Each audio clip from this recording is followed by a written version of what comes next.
Dear Papa Dudut, bagong simula, bagong layunin, ito ang dulot sa atin ng bagong taon. Kaya naman marami sa atin ang nagpapamiyembro sa gym pagsapit ng Enero bilang parte ng kanilang New Year's resolution. Taon-taon ay puno ang mga gym na mga taong gustong pagandahin ang hubog ng kanilang katawan. Alam ko ito, Papa Dudut, dahil isa po akong gym rat o taong madalas na magpunta sa gym para mag-exercise. Ako nga po pala si Maron, 27 years old, na nakatira sa Diliman, Quezon City. Bahay, trabaho at gym na ang naging routine ko sa loob ng mahigit 2 taon. Mula sa dati kong timbang na 55 kilos ay tumatakbo na ngayon hanggang 72 kilos ang bigat ko. Dahil sa pagbubuhat sa gym at pagkain ng tamang protina. Kung ikukumpara ang itsura ko noon sa ngayon ay di hamak. Na nag-glow up ako dahil natutunan ko ng mahalin at alagaan ang sarili ko. Noon kasi, Papa Dudut, ay wala po akong pakialam sa itsura ko. Bago pa man ako natutong mag-gym ay hindi ako marunong mag-ayos. Hindi ako naglalagay ng kung ano sa buhok ko. Hindi ako gumagamit ng mga sabong pampaputi at hindi rin ako namimili ng damit na isusuot. Para sa akin noon, hindi ko na kailangang magpagwapo pa dahil may love life naman ako. Hindi ko na kailangang magpa-impress sa mga kababaihan dahil maaga kong nakakilala ng babaeng magmamahal sa akin. Nagkaroon po ako ng long-term girlfriend na itago na lang natin sa pangalang Lyra. 7 years ko siyang naging girlfriend, Papa Dudut.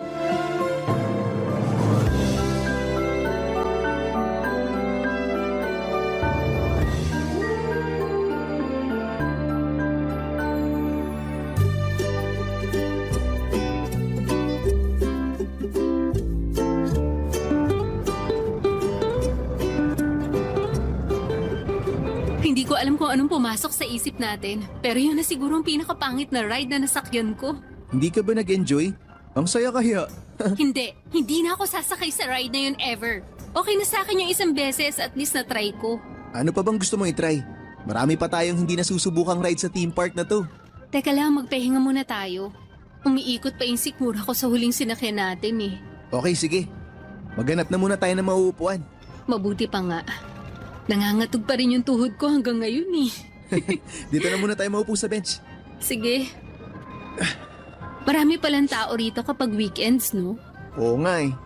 Balita ko laging jam-packed tong theme park na to kasi dito karaniwan nag-field trip yung mga estudyante. Nataon pa na holiday kaya marami talagang tao. Pero sa bagay, sulit din naman yung bayad kasi sobrang laki ng park na to, maraming pwedeng sakyan. Mukhang hindi nga natin masusubukan lahat ng rides nila eh, sa dami. Kulang ang isang araw. Ano pa bang magandang sakyan? Yung Ferris wheel, gusto mo ba? Ayoko, ang taas. Natatakot ako. Pero close naman yun. Maganda yung view nun kapag nasa tuktok na tayo. Hindi tulad nung huling sinakyan natin na mabilis. Tong Ferris wheel, chill lang. Sa bagay, medyo romantic din siya. Mas intimate. Ano, try natin mamaya? O sige, sayang naman yung binayad natin kung hindi natin susubukan. Di pa nga natin nalilibot yung kabilang side ng theme park na to eh. Oo nga, tapos malapit ng dumilim. Feeling ko kailangan uli natin mag-set ng date dito sa susunod. Pwede rin naman, pero marami pa akong gustong puntahan kasama ka eh. Alam mo ba na may bucket list ako ng mga lugar na plano kong puntahan para sa date nating dalawa? Talaga? Oo, nung sinagot mo ako, yun yung una kong ginawa. Nililista ko kaya lahat ng mga importanteng date natin. Di ba lagi ako nag-aaya na mag-selfie tayo? Totoo, ang hilig mong kumuha ng picture. Piniprint ko kasi yun tapos nilalagay ko sa journal. Talaga ba? Ang sweet naman. Memories yun na ayokong makalimutan. Kasi marami pa tayong alaala na bubuuin. Baka makalimutan ko yung iba eh kaya nagpiprint ako para kapag namimiss kita, babalikan ko yung mga picture na yun. Sentimental ka pala talaga. Oo. Mana raw ako sa tatay ko. Biruin mo, mula nung ipanganak hanggang unang hakbang ko nung baby ako, nakalista lahat yun sa notebook. Ganun na ganun daw ako ngayon, sabi ng nanay ko. Pero ang cute. Nakakakilig isipin para sa isang lalaki na nag-i-effort sila na maglista ng mga bagay na importante para sa kanila. Feeling ko tuloy napaka-importante ko sa buhay mo. Siyempre naman, isa ka sa mga importanteng tao sa buhay ko. Oh, ikaw rin. Importante ka rin sa buhay ko. So, ano pala yung lugar na gusto mong puntahan? Kasama ako? Marami. For example, yung National Museum. Gusto kong bisitahin yun kasama ka. Uy, hindi pa ako nakapunta doon. Puntahan natin yun sa susunod. Tsaka gusto ko ring ipasyal ka sa windmill, sa Pagudpod. Saan naman yun? Sa Ilocos Norte yun. Nakapunta na ako doon nung bata pa lang ako. Pero baka malayuan ka eh. Kaya pwede rin naman yung doon na lang sa Rizal para malapit lang. May windmill din sa Rizal? Oo, meron. Nakapunta na rin kami doon last time. Kung gusto mo naman ng medyo adventurous, mag-hiking tayo sa Mount Pulag o mag-trekking sa Sagada. Grabe, ang dami mo palang inihandang dates ha? E di ilang anniversary na yon kung sakali. Kulang pa nga yun eh. Nasa 10 pa lang ata yung nalilista kong lugar. 10 lang? Dagdagan mo pa, gawin mong 50. Tingin mo ba aabot tayo ng ganong katagal na panahong magkasama? Oo naman no. Kung gusto, gagawa natin ng paraan yan. Tama, gawan natin ng paraan. 50 years? Madali lang yun. Lolo't lola ko nga, 75 years nang magkasama eh. Di ba nga? O ano, tara na? Next ride na tayo? O sige, tara!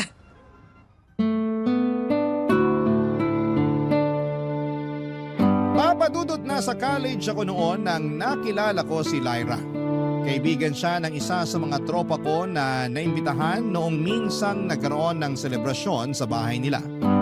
Unang tingin ko pa lamang sa kanya ay naakit na ako sa taglay nitong ganda. Morena siya, papadudot, mahabang buhok at matangos ang ilong. Medyo suplada ang datingan pero kapag nagsalita ay napaka-sweet ng boses niya. Noong una ay nahiya pa akong makipagkaibigan sa kanya. Medyo mahiyain kasi ako noon at ang tanging nagawa ko lang noon ay ang magnakaw ng tingin sa kanya. Lumipas ang ilang araw ay muli ko siyang nakita sa isang school event. Nagkaroon ng food stall sa school noon bilang parte ng Foundation Day ng paaralan namin. At ang coffee shop kung saan nagtatrabaho noon si Lyra bilang bartender ang nagbantay sa kanilang stall. Doon din ay naisipan ko siyang i-add sa Facebook at noon ay nag-usap kami tungkol sa mga kape kahit na hindi naman ako mahilig uminom ng kape. Naging close kaming dalawa at nang tumagal ay tinapangan ko ang sarili ko at sinubukan ko siyang ligawan. Sinagot naman niya ako, papadudot. Naging maganda ang takbo ng relasyon namin dahil naalagaan naman ito ng maayos. Loki lang ang pagsasama namin. Hindi kami masyadong ma-post sa social media at madalang lang kaming lumabas. Mas marami kaming intimate moments kung saan kaming dalawa lang ang magkasama. Sa pamamagitan noon ay mas tumibay pa ang pagsasama naming dalawa, papadudot. Tumagal ang relasyon namin ng 7 taon. Pero nasubok ang tatag ng pagmamahala namin noong nagkahiwalay kaming dalawa dahil sa pandemic. Halos 2 taon din kaming hindi nagkita dahil sa restrictions at lockdown. At yun ang naging dahilan kung bakit unti-unting naging malamig ang pagsasama namin, papadudot.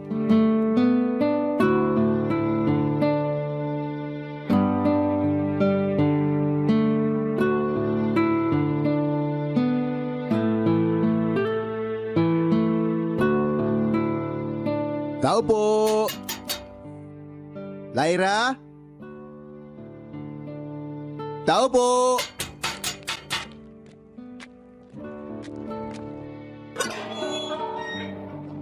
Maron? Anong ginagawa mo dito sa bahay namin? Nag-message ako sa'yo. Di ba sabi ko na bibisitahin kita? Nagdala ako ng grocery. Akala ko nagbibiro ka lang. Alam mo naman may COVID pa. Labas ka ng labas. Pwede nang lumabas. Hindi na sila nagbabawal ngayon. Kahit na. Hindi porkit pinayagan na tayo, pwede ka na maglalalabas. May COVID pa rin hanggang ngayon. Nanonood ka ba ng balita? Hindi mo ba alam kung gaano kadelikado yung sakit na yan? Alam ko. Kaya nga ako naka-face mask eh. May dala rin akong alkohol. Pinapahamak mong sarili mo eh. Idadamay mo pa kami. Nag-video call na lang sana tayo. Sa bagay, pwede nga naman mag-video call pero iba pa rin kasi yung makita kita ng personal eh. Miss na kita. Gusto na kitang mayakap. Hindi mo ba ako papapasukin sa inyo? Hindi, dito na lang tayo sa labas. Sorry pero nag-iingat lang ako. Alam mo may matanda kaming kasama sa bahay. Ayokong i-risk yun. Okay lang, naiintindihan ko naman. Kahit dito na lang tayo sa labas mag-usap.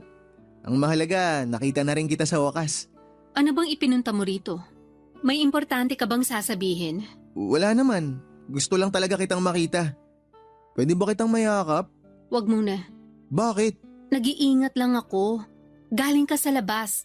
Hindi natin sure kung may nakuha ka bang virus habang nagbabiyahe ka papunta rito. Pasensya ka na talaga. Ayos lang, mas maganda rin naman talaga yung maingat. Ayoko rin naman na ako yung magdala ng COVID sa bahay nyo. Ay, heto pala yung groceries na binili ko para sa inyo. Kunin mo na. Salamat. Hindi ka na sana nag-abala pa. May nagdadala naman sa amin ng grocery eh. Marami na kasi tayong na-miss na celebration kaya kahit ito na lang sana yung pambawi ko sa'yo. Maron, nitong nagdaan taon, marami akong kinaharap na problema na hanggang ngayon hindi ko pa nasusolusyonan. Kung masaya ka sa ganitong pagbabago ngayon, ako hindi pa. Anong ibig mong sabihin? Anong problema yung sinasabi mo? Hindi mo na kailangan malaman yun. Personal na problema yun at wala ka na ron. Pero boyfriend mo ako. Dapat alam ko kung ano yung mga pinagdadaanan mo. Baka sakaling makatulong ako. Wala ka maitutulong sa pinagdadaanan ko ngayon. Maniwala ka sa akin. Ikaw ang dapat na magtiwala sa akin. Malay mo naman, may magawa ako para sa... Wala. Ngayon pa nga lang, nakakadagdag ka na ng problema ko eh. Ha? Paanong nakakadagdag? Lumalabas ka habang may COVID pa rin. Paano tayo makakasiguro na wala kang virus? Paano kung meron? Tapos nahawa mo ko, mahahawaan ko pa ang pamilya ko? Dagdag problema na naman? Mababa na yung kaso ng COVID ngayon. Kaya nga na-lift na yung ibang restrictions eh. Hindi naman ako bobo para ipahamak kayo. Hindi ako pupunta rito kung alam kong may virus ako. Hindi yun ang point ko. Ang gusto kong sabihin, masyado na ako maraming kinakaharap ngayon at hindi ko na kaya kung dadagdag ka pa. Sinasabi mo ba na pati ako pinoproblema mo? Hindi yun ang gusto kong sabihin. Pero ayoko lang na makadagdag ka pa sa mga isipin ko. Kaya kong sarili ko kaya wag mo akong alalahanin. Ang gusto ko lang naman makita ka eh. Bawal ba yun? Masama ba na pagkatapos ng mahabang panahon gusto kitang makita tsaka mahawakan? Hindi mo ko naiintindihan eh. Ipaliwanag mo kasi sa akin para maintindihan kita. Maron, gusto ko magpahinga na muna tayo mula sa isa't isa. Ha? Paanong magpahinga? Pwede bang cool off muna tayo? Cool off? Gusto mo makipaghiwalay sa akin? Hindi, cool off lang. Ang ibig sabihin nun, magpapahinga lang muna tayo sa isa't isa, hindi tayo maghihiwalay. Ano? Hindi kita magets. Bibigyan lang natin ang isa't isa ng panahon para magpalamig, para magpahinga mula sa bawat isa. Walang usap, walang meet up, walang kung ano. Ha? Pero bakit? Please, Maron. Kailangan ko to ngayon. Sigurado ka ba na hindi ka nakikipaghiwalay sa akin? Oo naman. Hindi tayo maghihiwalay. Humihingi lang ako ng konting oras para mabawasan to mga nasa isipan ko. Hindi pa ba sapat yung 2 taon na hindi tayo nagkita? Hindi nga tayo nagkikita pero araw-araw naman tayo nag-uusap, di ba? Itong hinihingi ko, katahimikan mula sa isa't isa. Kaya mo bang ibigay sa akin yun? Ay, sige. Kung yan ang gusto mo, pagbibigyan kita. Pero hanggang kailan? Hanggang sa maliwanagan ako. Okay. Kung yan ang gusto mong mangyari, sige gawin natin. Pagbibigyan kita. Salamat. Papa Dudut, hindi ko alam kung bakit bigla na lang nawala ng gana sa akin si Lyra. Sa tagal ng panahong hindi kami nagkita, sa halip na ma-excite, na sa wakas ay magkakasama na ulit kami. Pagkatapos ng mahabang panahon ay iba ang naging reaksyon nito. Para bang hindi niya gusto akong makita. Pero wala akong magagawa kung gusto niyang magpahinga mula sa akin. Masakit man pero bilang boyfriend ay ibinigay ko ang gusto ni Lyra na pahinga. Kalaunan ay nalaman ko rin ang dahilan kung bakit gusto munang mapag-isa ni Lyra. Nasa kalagitnaan na pala ng hiwalayan ang mga magulang nito. Hindi ko alam kung bakit mas pinili niyang ilihim ito mula sa akin pero ginawa ko na lang ang lahat para masuportahan siya sa mabigat niyang pinagdadaanan. Buwan ang lumipas ay unti-unti nang bumalik sa normal ang lahat. Nagsimula nang magbukas sa mga kainan at pasyalan. Lumalabas ang mga tao para mamasyal at magtrabaho pero ang relasyon namin ni Lyra ay nanatili pa ring nakatigil. Papadudot na ngako siya sa akin na itutuloy namin ang relasyon namin kapag nakahanap na siya ng bagong trabaho. Pumayag naman ako dahil maski ako ay kailangan ding maghanap ng mapagkakakitaan.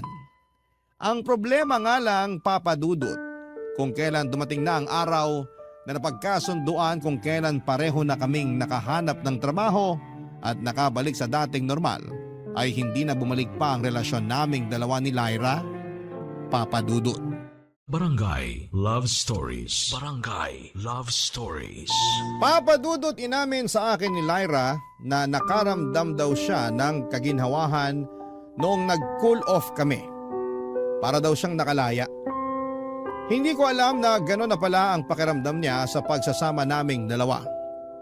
Hindi ko po inaasahan na nasasakal na pala siya sa relasyon namin kahit na hindi naman ako mahigpit sa kanya. Siguro nga ay tama ang sinabi nito na nagsawa na lang din siya sa akin. Siyempre, Papadudot, masakit para sa akin na gano'n na lamang ako iniwan ni Lyra. Ipinagtabuyan niya ako na parabang wala kaming pinagsamahang dalawa. Sa isang iglap, ang 7 pagsasama namin ay itinapon na lamang niya sa nakaraan. Nagsimula siya sa panibago niyang buhay nang wala ako, na hindi na niya ako kasama. Alam ko po sa sarili kong wala akong ginagawang mali, Papadudot. Ginawa ko ang lahat para mapangalagaan ang relasyon namin. Iminigay ko ang lahat ng pangangailangan at gusto ni Lyra. Pero katulad nga ng sinabi sa isang kanta, the best wasn't good enough. Siguro ay dahil sa huli ay iniwan pa rin ako ni Lyra. Makalipas ang 1 buwan ay nabalitaan ko na lamang na meron ng bagong boyfriend si Lyra. Para po akong sinaksak sa puso noong nalaman ko ang balitang yon. 7 taong kaming nagsama pero ganon kabilis lamang niya akong pinalitan. Para akong aso na naghabol kay Lyra noon at awang-awa ako sa sarili ko habang hinahanap ang kasagutan kung bakit napakabilis niya na pinalitan ako, Papadudot.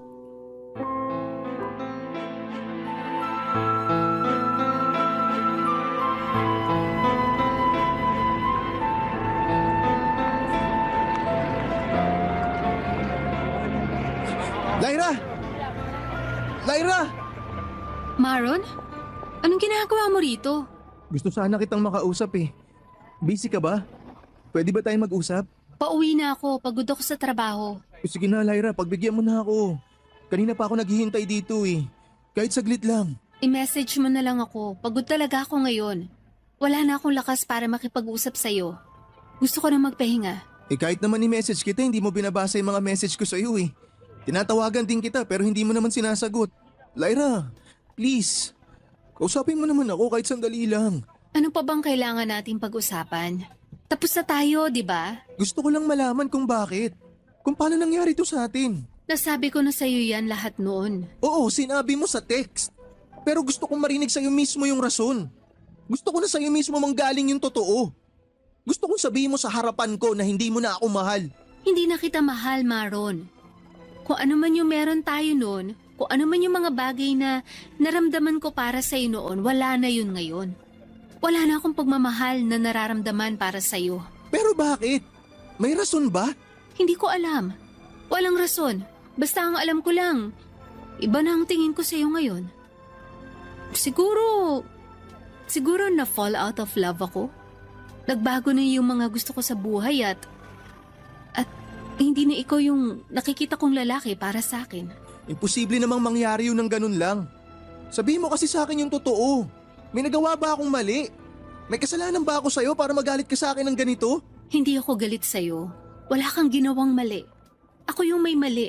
Wala kang kasalanan. Ako yung may kasalanan kasi ako yung tumigil sa pagmamahal sa'yo. Lumang tugtugin na yan eh. Hindi pwedeng basta na lang tumigil yung pagmamahal mo para sa taong karelasyon mo. Kung ganun, baka hindi talaga kita minahal noon pa. Anong tawag mo sa 7 taon na pinagsamahan natin? Hindi ko nga alam. Ano bang hindi mo mag-gets sa sinasabi ko? Basta ang alam ko lang, hindi na kita gusto. Kung ganun, bakit nga? Bakit bigla na lang nawala yung pagmamahal mo sa akin? Paulit-ulit ka naman eh. Wala nga sagot kung bakit bigla na lang nawala yung pagmamahal ko sa'yo. Katulad ng wala ring sagot kung bakit kita minahal in the first place. Pwede ba tanggapin mo na lang na wala na tayo? Paano ko tatanggapin? Paano ko gagawin yun kung buong buhay ko, ikaw yung taong pinangarap ko na makasama hanggang pagtanda? 7 taon lang tayo nagsama. Mas mahaba pa rin yung panahong hindi tayo magkakilala. Na kaya mo mabuhay na mag-isa, kaya alam kong kakayanin mo rin mabuhay nang wala ako. Pero hindi sa pagkakataong to. 7 taon natin binuo yung future nating dalawa. Paano ko ipagpapatuloy yun kung wala na tayo? Yun yung mali mo eh. Masyado ka nakafocus sa future. Nakalimutan mo na yung ngayon. Hindi pwedeng ganun.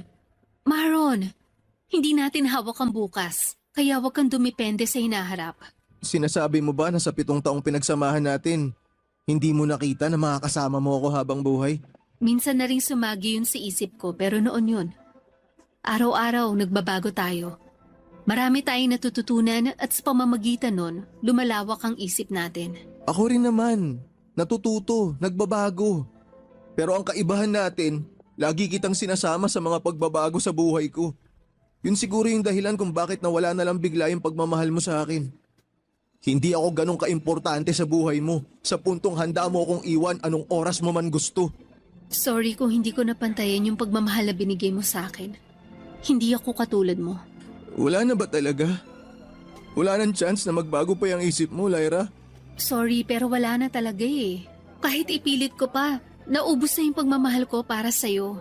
Wala nang spark, wala nang excitement, wala na yung dati. Hanggang dito na lang ba tayo? Dito na ba talaga matatapos yung kwento nating dalawa? I'm sorry.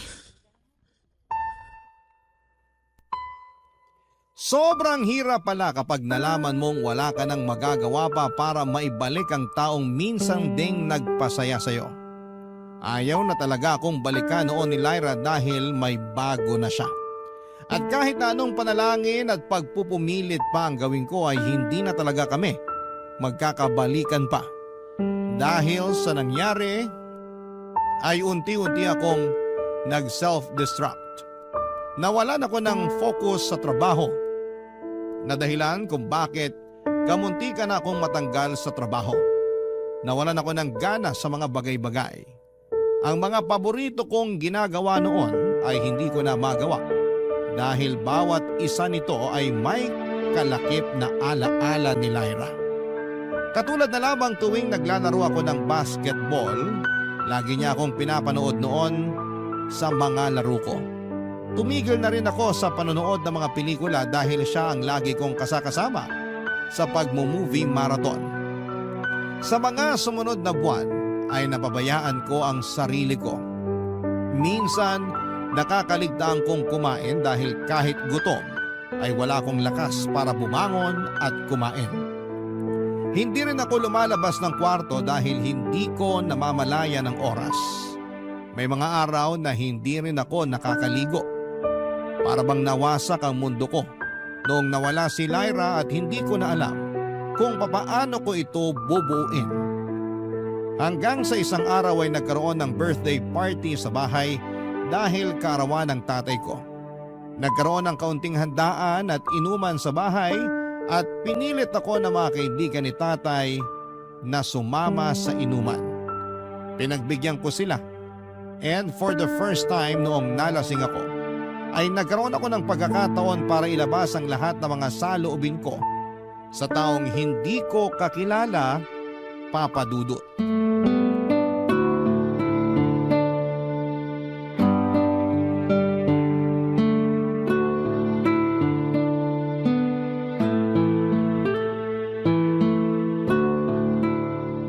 Oh, tulog na si Papa? Oo nga eh. Pati nga isa, nagpaalam lang na iihi pero hindi na bumalik. Oo nga no. Hindi na bumalik yung isang kasama natin ah. Ganun talaga yun. Kunwari iihi pero hindi na babalik. Matagal niya ng diskarte yun tuwing inuman para makatakas. Pa, gising. Marami pa tayong iinumin. Kaya kayo ng inuman, malalasing din naman pala kayo agad. Hayaan mo na, pagod lang siguro. Siya ba naman nagluto lahat ng handa kanina eh. Ay, boring nyo naman kainuman. Tinutulugan nyo ako. Nandito pa naman ako ah. Sasaluhan kita kung gusto mo pang uminom. Oo, gusto ko pa. Pabusin na natin to. Ginusto nyo to eh. Huwag ka mag-alala. Hindi kita tatakasan. Hindi rin kita tutulugan. Kung gusto mo uminom, inom ka lang dyan. Kahit umagahin pa tayo rito. Hindi ka ba hanapin ang asawa mo? Baka mamaya, sugurin tayo dito nun ha. Wala na akong asawa. Bakit naman? Ba't wala kang asawa? Ano nangyari? Iniwan ka niya? Mahabang kwento. Basta ang mahalaga, wala na akong asawang magbabawal sa aking uminom. Buti ka pa. Tumatawa-tawa na lang na wala na yung asawa mo samantalang ako. Hanggang ngayon, di ko pa rin matanggap na wala na kami ng girlfriend ko. Nabanggit nga yan sa akin ng tatay mo. Kaya nga kita pinatawag sa kanya para mag-inom eh. Sabi niya kasi sa akin, ilang araw ka na nagmumukmok. Kinakabahan na nga yung tatay mo para sa'yo. Kaya naisip ko na baka gusto mo mag-inom. Ganun naman yung mga kabataan ngayon eh. Kapag may pinagdadaanan, alak ang takbuhan. Ayoko nga sana eh, pero dahil birthday ni Papa, pumayag ako. Kamusta naman? Nakatulong naman ba yung pag-inom? Hindi. Masakit pa rin eh. Sabi nila, alkohol ang sagot sa sugatang puso pero hindi naman tumatalab. Hindi naman kasi alak ang sagot, kundi yung kung ano ang kaya mong gawin kapag nakainom ka na. Ano ba dapat kong gawin? Magkwento ka. Ilabas mo lahat ng nilalaman ng puso mo. Kung galit ka, magalit ka. Kung malungkot ka, umiyak ka. Makikinig ako. Hindi naman ako pala kwento eh. Kaya ka nahihirapan eh, kasi ayaw mo magkwento. Sige na, hindi naman tayo magkakilala eh. Mas maganda magkwento sa taong hindi mo kilala. Ano bang pangalan nitong girlfriend mo? Ex-girlfriend. Ay, pasensya na. Ex-girlfriend pala. Anong pangalan ng ex mo? Lyra. Ba't naman kayo naghiwalay? Ayaw na raw niya sa akin eh. Di na raw niya ako mahal. Pwede ba mangyari yun? 7 taong kayong magkasama tapos isang araw, di ka na niya mahal bigla. Pwede naman. Unpredictable yung ugalit isip ng mga tao eh. Pwedeng mahal ka niya ngayon, bukas hindi na. Pwedeng hindi ka niya gusto ngayon, pero pagkalipas ng 1 taon, gusto ka niya na ulit. Araw-araw, nag-iibang pagtingin natin sa isang tao. Nasa iyo na lang kung anong pagtingin ang kaya mong panindigan. Hindi ka siguro na panindigan ni Lyra kaya yun. Hindi niya na itinuloy yung pagmamahal niya sa'yo. Pero bakit naman di niya ako kayang panindigan? Araw-araw ko naman siyang pinipili. Bakit ako kaya ko? Kasi mas matimbang yung pagmamahal mo sa kanya kaysa pagmamahal niya sa'yo. Di ba nga? Sa timbangan, kung mas mabigat yung kabila, naiiwan sa baba yung isa. Tapos yung kabila naman, tumataas. Ganun siguro yung pagsasama nyo. Tumaas siya ng tumaas hanggang sa naiwan ka na lang sa baba. Dapat kasi, pantay lang yung pagmamahal nyo sa isa't isa para walang napag-iiwanan. So, kasalanan ko kung bakit nawala yung pagmamahal sa akin ni Lyra. Hindi mo kasalanan yun. Sadyang hindi lang talaga siya nag-effort na pabigatin yung side niya para pumantay sa'yo. Desisyon niya na yun. Ang hirap naman ng ganito. Alam mo kung paano mo ulit siya mapapantayan. Paano? Bawasan mo yung bigat mo para pumantay ka ulit sa kanya. Bawasan ko yung pagmamahal ko sa kanya? Oo. Kaya siya nasa tuktok at ikaw nasa baba kasi ikaw na lang yung nagmamahal. Alisin mo yung pagmamahal mo sa kanya at papantay ulit siya sa'yo. Pero sa pagkakataong yun, pantay kayo hindi dahil pareho niyong mahal ang isa't isa, kundi pareho na kayong walang pagmamahal sa bawat isa. Paano ko naman gagawin yun kung siya pa rin yung laman ng puso ko? Hindi yan maalis agad pero magandang simulan mo na. Paunti-unti hanggang sa wala ng bigat. Alam mo kung paano? Paano? Nakatulong sa akin to eh. Mag-gym ka. Gym? Oo. Subukan mo lang. Wala namang mawawala eh. Magkakamuscle ka pa. Papadudot, kung hindi ko pa tinanong kung ano ang edad ni Jet ay hindi ko akalaing 45 years old na pala siya. Mukha siyang kaidarang ko lamang at nagulat nga ako noong una ko siyang nakita dahil hindi ko inaasahang merong kaibigan si tatay na bata. Yun pala ay hindi pala nagkakalayo ang edad nila. Magandang pangangatawan ni Jet. Hindi siya mataba pero malaki ang katawan nito dahil batak ng muscle ang bawat parte nito. 3 araw nga ang lumipas bago ako nag-decide na lumabas ng bahay at sundin ang advice sa akin ni Jet na mag-gym. Naisip kong bigyan ng chance ang sarili ko kaya pinuntahan ko ang gym na tinutukoy ni Jet.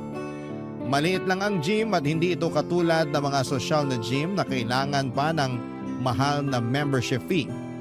Karamihan sa mga nagpupunta doon ay walk-in na nagbabayad ng 50 pesos kada session. Ang tawag sa mga ganong klaseng gym ay bakal gym na para sa masa. Mainit ang lugar, masikip at ang ilang gamit doon ay kinakalawang na. Pero kahit na ganoon ay jam-pack pa rin ang gym na yon. Pagpasok ko pa lamang sa lugar na yon ay parang gusto ko nang umuwi. Bigla ako nagdalawang isip dahil ayoko sanang makihalubilo sa mga tao. Pero agad akong nakita ni Jet at bago pa man ako makaalis ay hinila na niya ako papasok sa loob. First time ko mag-gym noong araw na yon, Papa Dudut. Si Jet ang nagsilbi kong coach. Tinuruan niya ako kung papaano gamitin ang mga equipment at kung ano-anong klaseng workout ang dapat kong gawin. Doon na nga po nagsimula ang tinatawag kong post-breakup fitness motivation. Nang sa ganon, ay makalimutan ko na si Lyra ng tuluyan, Papa Dudut. Barangay Love Stories. Barangay Love Stories. Papa Dudut, totoo nga ang mga sinabi ni Jet sa akin na malaki ang naitutulong ng pagbubuhat ng bakal para mailabas ko ang mga hinanakit ko sa buhay. Doon ko nga ibinuhos ang lahat ng kinikim-kim kong galit at bitterness. Kaya naman kinabukasan ay parang binugbog ang katawan ko. Hirap ako makagalaw dahil masakit pa ang mga muscles ko. Hirap na hirap akong mag-alis ng t-shirt ko noon dahil bawat galaw ko ay nananakit ang katawan ko. Ilang araw akong nagpahinga pagkatapos noon hanggang sa mabilis din akong nawala ng ganang bumalik sa gym. Napagtanto ko kasi ng mga time na yon na panandalian lang din pala ang pagkalimot na mararamdaman ko kahit na mag-gym pa ako. Saka ko lang nakakalimutan si Lyra kapag nagbubuhat ako dahil yon lang ang tanging lugar na wala kaming alaala sa isa't isa. Pero pagkabalik ko sa bahay, mabilis ding bumabalik ang sakit. Para tuloy wala ring silbi ang ginagawa ko dahil nag-gym lang naman ako para sana makapag-move on. Naisip ko na mas maganda pang matulog na lamang kesa magpagod dahil pareho lang din naman ang dulot noon sa ginagawa kong paglimot sa pagkawasak ng puso ko. Noong napansin ni Jet na hindi na ulit ako bumalik sa gym ay hindi pa rin niya ako tinantanan. Pinilit pa rin niya ako mag-gym kahit na ilang beses na akong umaya o papadudot. Sa pangungulit nito ay pinuntahan pa niya ako sa bahay para hikayating mag-workout muli, papadudot.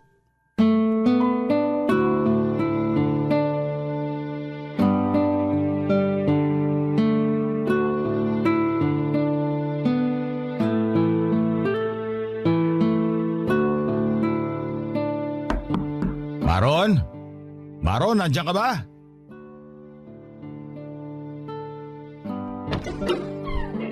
Oh, Jet! Bakit? Wala si Papa ngayon, nasa trabaho siya. Hindi siya ipinunta ko rito. Ikaw. Ako? Ba't naman ako pinunta mo? Ano kailangan mo sa akin? Hindi ka na nagpupunta sa gym ah. Ah, yun ba? Pasensya na.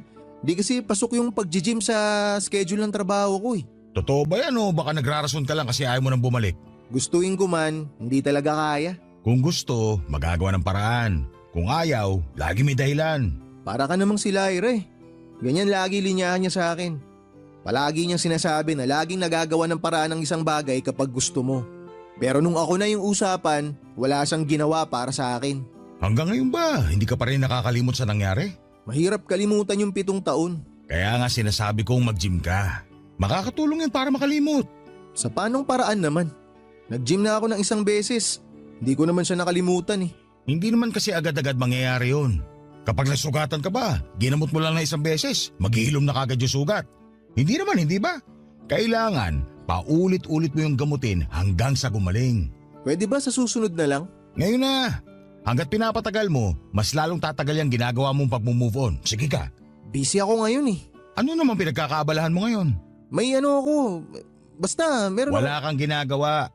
Wala ka sa trabaho ngayon kaya ibig sabihin, free ka ngayon. Halika na, samahan mo ako sa gym.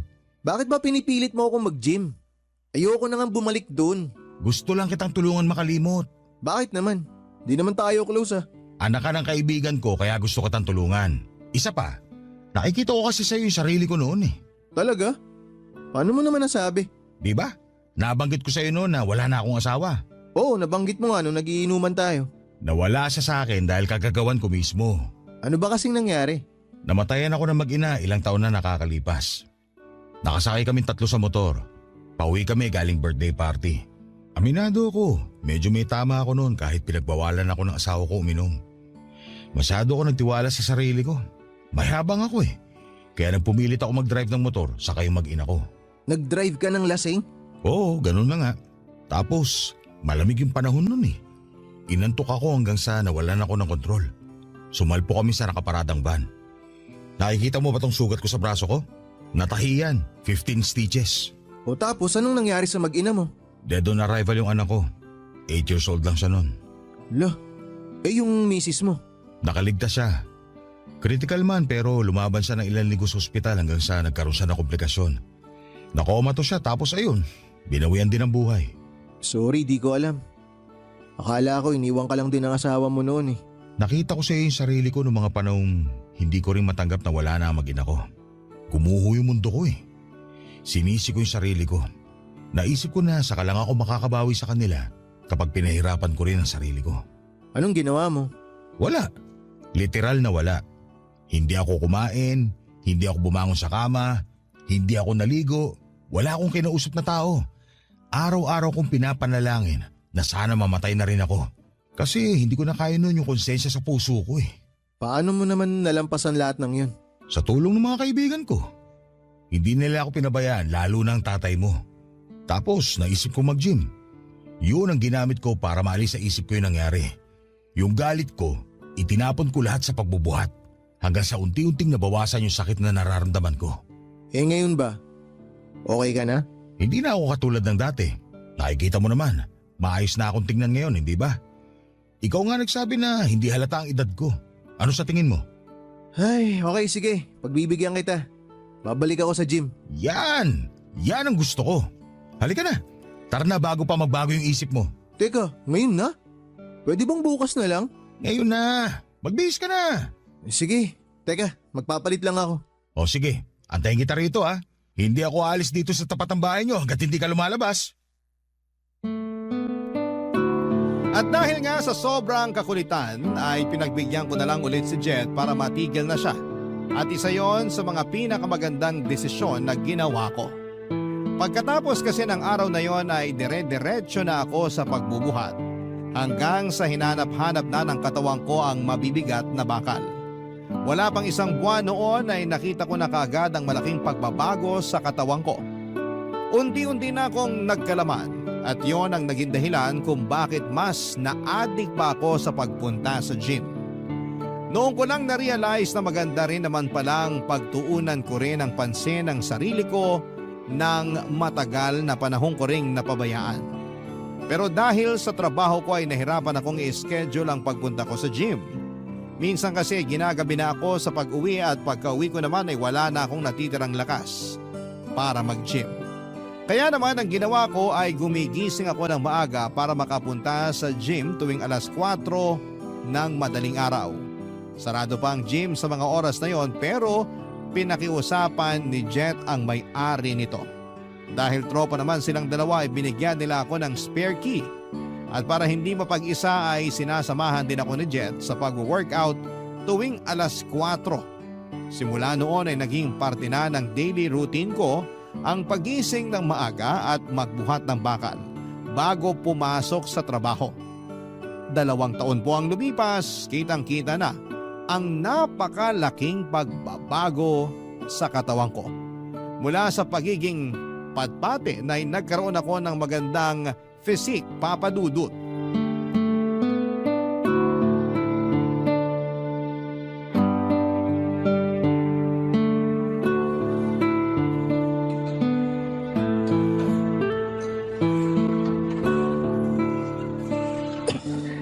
Lapag ko nga muna rito. Talagang tinalo mo na ako sa pagbubuhat ha. Mas malakas ka na kaysa sa akin. Tumatanda ka na kasi kaya humihina ka na. Kaya nga eh. Yun din siguro yung rason kung bakit hindi na ako makapalag sa mga mas mabibigat na timbang. Pero sa totoo lang, mas maganda pa rin yung katawan mo kaysa sa akin eh. Mas marami akong experience kaysa sa'yo eh. Pero maganda na rin naman yung sa'yo. Batak na batak na. Dati nga hindi ako mahilig magsuot ng sando pero ngayon, halos yun na lang araw-araw suot ko. Mas mainam naman. Bukod sa presko, na ipagmamayabang mo pa yung mga muscle mo. Itong mga pinaghihirapan natin sa gym, dapat ipinapakita, hindi tinatago. Nakakataas din pala ng confidence kung ganito, no? Oo naman. Pansin mo na ba yung pagkakaiba kung paano ka itrato ng mga tao kumpara noon? Sobra. Eto hindi sa pagmamayabang ah. Dati walang pumapansin sa akin. Pero ngayon, may napapalingon na rin. Ganun talaga kapag natuto ka ng alagaan ng sarili mo. Tsaka nakakapagbigay din pala to ng peace of mind, no? Hindi lang katawan mo gaganda sa pag-gym, gaganda rin pati mental health mo. Kasabay kasi ng pag-improve ng katawan mo, nag-i-improve din ang pananaw mo sa buhay. Ibig sabihin nun, may growth ka bilang tao. Kaya iba na yung Maron noon sa Maron ngayon. Talagang ibang-iba na. Maraming bagay ako natutunan at na-realize nitong nagdaang 2 taon. Ang tanong ko naman ngayon, kumusta na ang puso mo? Nakalimot na ba sa masasamang alaala ng nakaraan? Oo, magaling na. Wala nang sugat. Fresh na fresh. Pantay na ba yung timbangan? Wala na mas lamang. Magka-level na ulit kayo ni Lyra. Pantay na pantay na. Pareho na naming hindi mahal ang isa't isa. Mabuti yan. Proud ako sa'yo na sa wakas, nalampasan mo na yung madilim na parte ng buhay mo. At dahil sa tulong mo yun, kung di mo ako pinilit mag-gym noon, wala ako sa kinatatayuan ko ngayon. Salamat ha. Nakakahiya nga kasi hindi pa ako nakakabawi sa'yo. Hindi ko pa matuloy-tuloy yung painom na naipangako ko sa'yo. Wala yun, huwag mo na isipin yun. Saka mo na lang ako painumin kapag hindi ka na busy. Ang mahalaga nakatulong ako. Kahit papano, parang natulungan ko na rin yung sarili ko dahil sa'yo.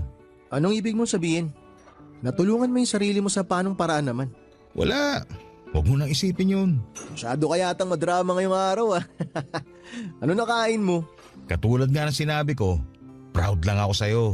At least tapos na yung trabaho ko. Alam mo naguguluhan talaga ako sa mga pinagsasabi mo. Huwag mo na akong isipin. Tuloy mo na yung set mo. Mamaya na muna. Pahinga lang ako sandali. Ikaw, di ka ba magbubuhat ngayon? Magbihis ka na para makahabol ka sa akin. Pass mo na ako ngayon. Hindi mo na ako mag-workout ngayong araw. Dumaan lang talaga ako rito para i-check ka. Tsaka para makapagpaalam na rin. Magpaalam? Bakit? Saan ka pupunta? Uuwi muna ako sa probinsya namin. Dadalawin ko yung mga kamag-anak ko doon, tsaka mga kamag-anak na rin ng asawa ko. Pareho pala kayo ng probinsya ng asawa mo? Oo. Doon kami nagkakilala tapos dito na kami sa Maynila bumuo ng pamilya. Ilang araw ka naman magtatagal dun? Hindi ko alam eh. Depende, basta balitaan na lang kita. Okay, sige. O paano yan? E di liliban ka muna sa pag-gym. May gym naman doon. Doon na lang ako magbubuhat. Oo nga naman. Hindi ko naisip yun ha. Sure nga. Kung ganun, kita-kits na lang. Kita-kits. Pagbalik ko, dapat mas mabigat na yung mga binubuhat mo ha. Chill lang. Kadadagdag ko lang ng reps ko eh. Saka na ako magdadagdag ng timbang kapag di na ako nahihirapan sa 8 reps. O sige, ikaw bahala. O paano yan? Mauna na ako. O sige, mag-iingat ka. Dala mo ako ng pasalubong pag uwi mo ha. Oo naman, ikaw pa ba? Papadudot lumipas ang ilang linggo ay hindi na muling bumalik pa sa gym si Jet. Sinubukan ko siyang kontakin para kumustahin pero hindi siya nag-reply sa mga tawag at chat ko. Naisip ko na baka busy lamang siya sa buhay kaya binigyan ko pa siya ng ilang araw. At sa mga sumunod na araw ay mag-isa na lamang ako noon sa gym kada alas 4 ng umaga. Parang ako na nga lang ang nagbubukas ng gym dahil pagkatapos ko ay dire-diretso na rin ang pasok ng iba pang mga gagamit nito. Pagkalipas ng ilang panglinggo ay nagsimula na akong magtaka sa kawalan ng paramdam ni Jet. Maging ang tatay ko ay walang makuhang update noon mula sa kanya. Pinuntahan ko siya sa inuupahan niyang bahay pero nalaman ko na lamang na hindi na pala siya nakatira doon. Naghihintay ako sa pagbabalik ni Jet hanggang sa isang araw habang tahimik akong nagbibilang ng reps ko. Sa gym ay biglang bumukas ang pinto nito at pumasok si Jet. Initian ko siya mula sa salamin na nasa harapan ko at nagsaludo naman siya sa akin pagbalik. Dahil nasa kalagitnaan ako ng workout ay hindi ko muna siya nagawang lapitan. Tinapos ko ang set ko, saka ko ibinaba ang buhat-buhat kong barbell. Noong pupuntahan ko na sana si Jet ay nalito ako dahil wala namang tao sa gym. Mag-isa lamang ako at wala si Jet. Lumabas pa ako ng gym para hanapin siya pero hindi ko siya nakita. Tinawagan ko siya sa number niya pero sa halip na si Jet ang sumagot ng tawag ay ang kapatid nito ang nakausap ko. Ibinalita niya sa akin na wala na raw si Jet, Papa Dudut. Isang araw ay hindi na lang daw ito nagising. Tingin nila ay inatake si Jet sa puso habang natutulog ng mahimbing. Nabanggit din ng kapatid ni Jet sa akin na ang totoong dahilan daw ng pagpunta nito sa probinsya ay dahil nagtago ito sa dami ng utang na tinakasan niya. Ang kwento pa sa akin ay nagpatong-patong daw ang utang ni Jet dahil sa naging gastusin nila sa ospital noong naaksidente ang mag-ina niya. Sa cellphone ni Jet ay nabasa nila na marami ng mga nagbabanta sa buhay niya dahil sa laki ng utang nito sa kung sino-sino. Yun daw marahil ang pinakadahilan kung bakit naging sobrang balisa ni Jet ilang araw bago ito pumanaw. Doon ko lang napagtanto na noong mga panahong tinutulungan ako ni Jet na bumangon ay may sarili din pala siyang pinagdadaanan. Nakakalungkot dahil wala man lang akong nagawa para matulungan siya. Ganon pa man, habang buhay kong tatanawin na utang na loob ang pagtulong na ginawa niya sa akin para maghilom ang sugat ko sa puso ko kahit na ako mismo ay hindi ko siya nagawang tulungan. Hanggang dito na lamang po ang sulat ko, Papa Dudut. Maraming salamat po at napili po ninyong ibahagi ang kwento ng buhay ko at sana ay marami akong na-inspire sa kwento ko. Ang inyong forever kapuso at kabarangay, Maron. Dear Papa Dudut, magandang tanghali po sa inyo at sa mga nakikinig ngayong oras. Itago nyo na lamang po ako sa pangalang Ronald. 64 years old at isang dating magsasaka. Libangan na rin talaga naming mag-asawang pakikinig sa istasyon ninyong Barangay LS 97.1 at etong Barangay Love Stories, ang palagi naming inaabangan sa tanghalian. Dalang-dala kasi kami sa mga kwento na inyong iniere. At hindi ko naisip na darating ako sa punto na ako rin mismo ang gagawa ng sulat para makapagbahagi ng sarili kong kwento, Papa Dudut. Ang kwento ng buhay ko na sana ay kapulutan naman ng aral ng ating mga kabarangay na nakikinig ngayon. Maaga kaming naulila sa mga magulang ng kapatid kong si Elena, Papa Dudut. Namatay ang nanay namin dahil sa cancer at sakit sa baga ang kinamatay ng tatay namin. Mula noon ay ako nang nagtatrabaho para sa araw-araw na gastusin sa bahay namin. Hanggang grade 6 lang din ang natapos ko noon, pero para sa akin ay sapat na yon. Dahil marunong naman akong magbasa, magsulat at magbilang. Naniniwala ako na hindi na ako maluloko o malalamangan ng ibang tao dahil hindi na ako isang mangmang. Sapat na ang kaalaman ko para makapagtrabaho ako ng maayos at kumita ng pera. At ang pagsasaka ang naging trabaho ko nang kami na lamang ng kapatid kong si Elena ang magkasama sa buhay, Papa Dudut.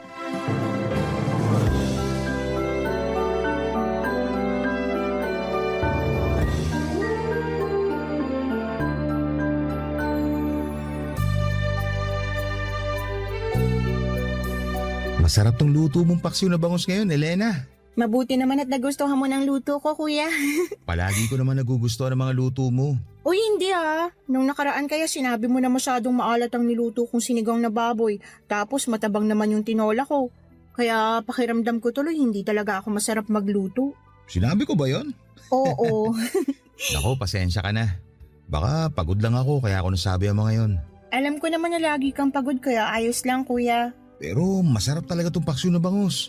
Sakto sa asim tapos hindi sobra sa luto tong isda. Humingi kasi ako ng tip kay Ate Marlene kung paano ba mapapasarap ang mga niluluto kong pagkain. Magaling pala siya magluto. Ay oo! Kaya nga yung mga kasamahan ko dito sa palayan, Sa kanila ng nanay niya palagi kumukuha ng tanghalian. Sulit ang bayad kasi bukod sa masarap ang lasa, marami pa sila magbigay ng ulam at kanin. Mabait talaga yun si Ate Marlene, tsaka yung nanay niya, no? Sinabi mo pa, kaya marami silang kaibigan sa palayan. Karamihan yung mga asawa rin ng mga katrabaho ko doon. Sila-sila yung madalas na magkakasama at magkakakwentuhan. Ikaw ba kuya? Kailan mo planong pakasalan si Ate Marlene? Bakit naman biglang napunta dyan ang tanong mo? Siyempre, kasi nasa tamang edad na kayong dalawa. Alam ko yung mga ganyang edad, nagsisimula ng bumuo ng sarili nilang pamilya. Kaya dapat, kayo rin ni Ate Marlene, pinagpaplanuhan nyo na yung mga tungkol sa bagay na yun. Ilang taon na rin kayong magkarelasyon. Hindi biro yung pinagdaanan yung dalawa kasi 'di ba ayaw sa'yo nun ng tatay niya pero ngayon mabait na ang mga magulang niya sa'yo. Nakita kasi nila na seryoso ko sa panliligaw na ginawa ko noon kay Marlene. Pinatunayan ko sa kanila kung gaano ko kamahal ang anak nila. Kaya nagawa rin nila akong tanggapin. Kaya nga dapat pakasalan mo na siya Kuya Ronald. Alam mo ikaw, kesa kung ano-ano yung sinasabi mo dyan, ikaw naman ang tatanungin ko. Kamusta na ba ang pag-aaral mo? Aba syempre, ayos na ayos lang kuya. Hindi madali pero hindi naman ako sobrang nahihirapan. Alam ko naman yan dahil sa ating dalawa, ikaw lang ang nagmana ng katalinuhan sa mga magulang natin. Uy, hindi naman kuya. Nagkataon lang na nagsakripisyo ka para matuloy ko ang pag-aaral ko. Pero kung papipiliin man ako kung pagsasaka o pag-aaral sa kolehiyo, mas gusto ko pa rin na magsaka na lang kaysa mag-aral ulit. Mas gusto ko na yung katawan ko napapagod sa pagtatrabaho kaysa yung utak ko sa pag-aaral. Hindi ko na nga yata kayang gawin yung ginagawa mong pag-aaral sa madaling araw. Minsan nga, nag-aalala na rin ako kasi baka magkasakit ka na sa pagpupuyat na ginagawa mo. Hindi ko naman pinapabayaan ang katawan ko kaya hindi mo kailangan mag-alala sa akin. Tsaka, ayoko lang din sayangin yung perang pinaghihirapan mong kitain para sa pag-aaral ko. Gusto kong ipakita kung gaano ko pinapahalagahan ng bawat sentimo ng perang binibigay mo sa akin. Basta alagaan mo lang ang sarili mo at mag-aral ka na mabuti. Kapag alam ko na ginagawa mo yon, kahit papano hindi ko nararamdaman ang pagod sa katawan ko. Yun naman talaga ang palagi kong ginagawa.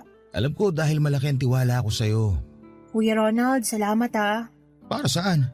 Sa pagsasakripisyo at pagtatrabaho mo para sa akin. Kuya mo ko, kaya responsibilidad kita. Huwag kang mag-alala. Hindi ko talaga sasayangin lahat ng ginagawa mong pagsusumika para sa akin. Kaya alagaan mo rin ang sarili mo ha, kuya. Palagi kong ginagawa yon kasi kailangan kong tuparin ang pangako ko kina nanay at tatay. Nangako ko sa kanila na gagawin kong lahat para makapagtapos ka ng kolehiyo. Pangarap kaya nila yon.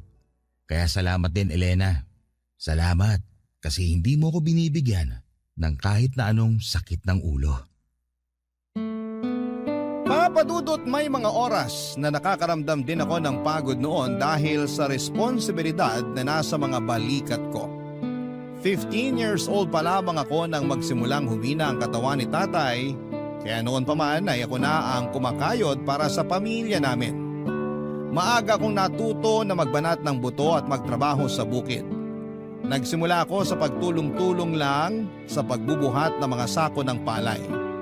Hanggang sa ako na rin ang nagtatanim ng mga palay sa lupa na pagmamay-ari ng kaibigan ni tatay.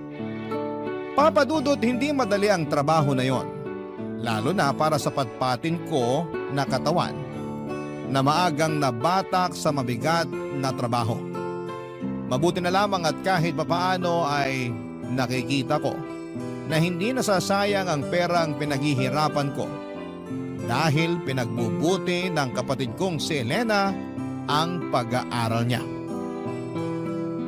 Kasintahan ko pa nga lang pala noon si Marlene at siyang madalas na nakakausap ko tungkol sa mga hinaing ko sa buhay. Hindi naman ako nagrereklamo sa pagtatrabaho ko noon para sa kapatid ko. Pero minsan ay kailangan natin ang makakausap tungkol sa mabigat na bagay sa buhay natin. Para kahit papaano ay gumaan ang pakiramdam natin. Kaya naman malaki ang pasasalamat ko na kahit may mabigat na responsibilidad ako noon, ay meron din akong Marlene na palaging nandyan para gumaan kahit papaano ang pakiramdam ko, papadudot.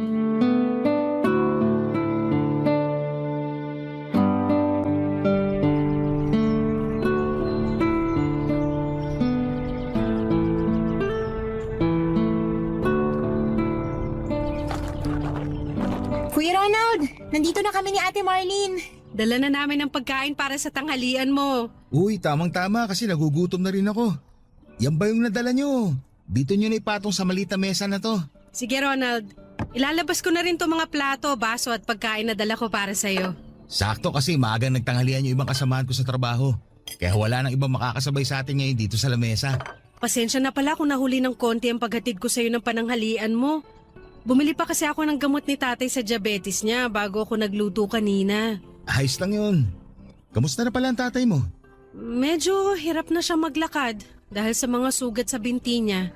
Pinauna ko na nga lang si nanay na mag-deliver ng mga pagkain kanina.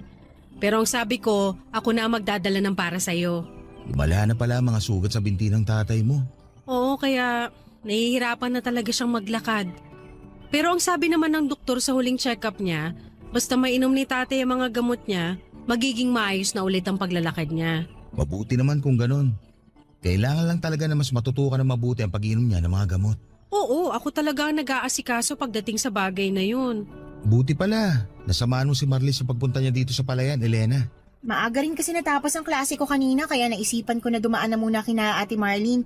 Sakto na paalis na pala siya papunta dito kaya sumama na rin ako. Dapat nagpahinga ka na lang sa bahay. Alam ko naman na hindi ka sanay mainitan. Ayos lang kuya. Naiinip na rin kasi ako sa bahay tsaka tapos ng exam namin kaya hindi ako masyadong busy ngayon sa pag-aaral. 1 taon na nga lang pala at makakapagtapos ka na rin ng college, Elena. Oo Ate Marlene. Kaya nga excited na ako. Kasi mababawasan na yung malaking pinagkakagastusan mo kuya. Hindi yun ang dahilan. Excited na ako kasi malapit ko na matupad ang mga pangarap ni nanay at tatay. Pangarap kasi talaga nila na magkaroon sila ng anak na nakapagtapos ng kolehiyo. Magkakaroon na ng isang college graduate mula sa pamilya natin. At hindi yun mangyayari kung hindi dahil sa'yo kuya. Tama si Elena. Napakalaki ng parte mo para sa pagtupad ng pangarap ng mga magulang nyo. Sigurado ako na kung nabubuhay sila ngayon, sobrang proud sila sa pagsusumikap na ginagawa mo para kay Elena, Ronald. Ginagawa ko lang ang responsibilidad ko bilang panganay at nag-iisang kapatid ni Elena. Isa pa, nasusuklian naman yung mga pagod ko dito sa bukid dahil sa matalino kong kapatid. Matalino at magandang kapatid mo, Kuya Ronald. Oo nga pala, nasa langit rin natin ang pagiging pogi at maganda. Aba, syempre. Kaya nga sinagot ni Ate Marlene yung panliligaw mo sa kanya kasi nagagwapuhan din siya sa'yo. Di ba tama ako, Ate Marlene? Bakit naman napunta sa akin ang usapan na to? Ako kasi ang topic kanina pa kaya dapat na maiba naman. Kung gusto nyo, pwede rin natin pag-usapan kung kailan ba kayo magpapakasal ni Kuya. Tumigil ka na nga. Kung ano-ano yung sinasabi mo. Ang bata-bata mo pa pero pag-aasawa na kagad yung gusto mong pag-usapan natin dito. Hindi naman para sa akin yung topic, Kuya Ronald. Kung hindi, para sa inyo ni Ate Marlene. Curious lang talaga kung kailan kayo magpapakasal. Sa totoo lang, hindi pa namin napag-uusapan yan ni Marlene. Dahil ba sa akin? Hindi. May responsibilidad pa kasi si Marlene sa mga magulang niya. Tama ang kuya mo. Hindi naman kami nagmamadali pareho. Ang mahalaga, alam namin na mahal namin ang isa't isa. Sapat na muna yon sa ngayon. Dahil sigurado naman kami na darating ang araw na magsisimula din kami ng buhay na para sa aming dalawa. Papadudot noong nabubuhay pa ang mga magulang namin ni Elena. Alam ko na siya talaga ang paborito ng mga ito. Mas minamahal at inaalagaan siya kasi bunso at babae siya. Narinig ko pa noon na siya raw ang mag-aahon sa amin sa kahirapan. Kaya nga sa aming dalawa ay mas pangarap nilang mapagtapos ito ng pag-aaral. Ganon pa man ay kahit kailan ay hindi ako nagtanim ng kahit na anong sama ng loob sa kapatid o mga magulang ko. Kahit pa nga ang huling habilin ni na tatay at nanay noon sa akin, bago sila pumanaw ay alagaan kong mabuti, proteksyonan at pagtapusin ko ng pag-aaral ang kapatid kong si Elena. Hindi naman ako umaasa noon na mayaahon ako ni Elena sa buhay na meron ako sa oras na mapagtapos ko na siya ng pag-aaral. Hindi ako naghihintay ng kahit na anong kapalit mula sa kanya, Papa Dudut. Ang nasa isip ko noon, ako na lang ang pamilya niya kaya responsibilidad ko siya, ano pa man ang mga mangyari. Isa pa ay mabait ang kapatid kong si Elena. At wala siyang ginagawa na nagbibigay sa akin ng sakit ng ulo. Masipag siyang mag-aral at alam ko na hindi nasasayang ang bawat sentimong pinaghihirapan ko sa aking pagtatrabaho, Papa Dudut, para sa kanya. Isa siyang kapatid na deserving ng tulong ko, Papa Dudut. Barangay Love Stories. Barangay Love Stories. Papa Dudut, nang mamatay si tatay ay pumayag si Elena na huminto muna siya sa pag-aaral. Sakto kasi na kakatapos niya lamang din ng high school at wala pa akong sapat na pera para maipagpatuloy niya ang kolehiyo. Pero hindi ko naman siya pinagtatrabaho noon. Ang sabi ko ay maghintay lamang siya na makaipon ako ng pangmatrikula niya para sa kolehiyo. Naging maasikaso naman siya sa bahay sa tuwing uuwi ako galing sa trabaho. Ginawa ko rin ang lahat ng pagtitipid para makapagtabi ng para sa pag-aaral ng kapatid ko, Papa Dudut. Halos 3 taon din ang lumipas nang makaipon ako ng sapat na pera para sa unang taon niya sa kolehiyo. Naalala ko pa na halos maiyak siya sa tuwa nang sinabi kong makakapag-aral na ulit siya. Mahigpit niya akong niyakap at paulit-ulit siyang nagpasalamat. Nangako siya, Papa Dudut, na hindi niya sasayangin ang perang pinag-ipunan ko para sa kanya. At hindi niya rin sisirain ang tiwala ko sa kanya. Bagay na nakita kong ginawa at tinupad niya noon, Papa Dudut. Hindi rin talaga naging madali ang ginawa kong pagpapaaral sa kapatid ko sa kolehiyo. Dahil bawat taon ay dumodoble ang mga gastusin para sa pangmatrikula niya. Kaya naman kahit bumabagyo o masama ang pakiramdam ko ay hindi pwedeng hindi ako magtrabaho. Hindi pwede na magipit kami sa pera lalo na sa pangmatrikula niya. Pero sa tuwing nahihirapan ako, hindi ko pinapakita yon kay Elena dahil ayokong mag-alala siya para sa akin. Isa pa'y nasuklian din naman lahat ng paghihirap ko nang makapagtapos ng kolehiyo ang kapatid ko, Papa Dudut.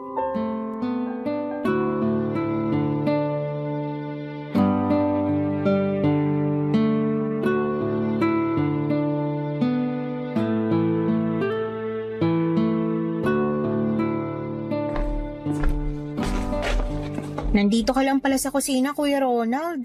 Tinitingnan ko lang kung marami pa ba itong pagkain na nandito para sa iba pang bisita na darating mamaya. Marami pa yan, Kuya.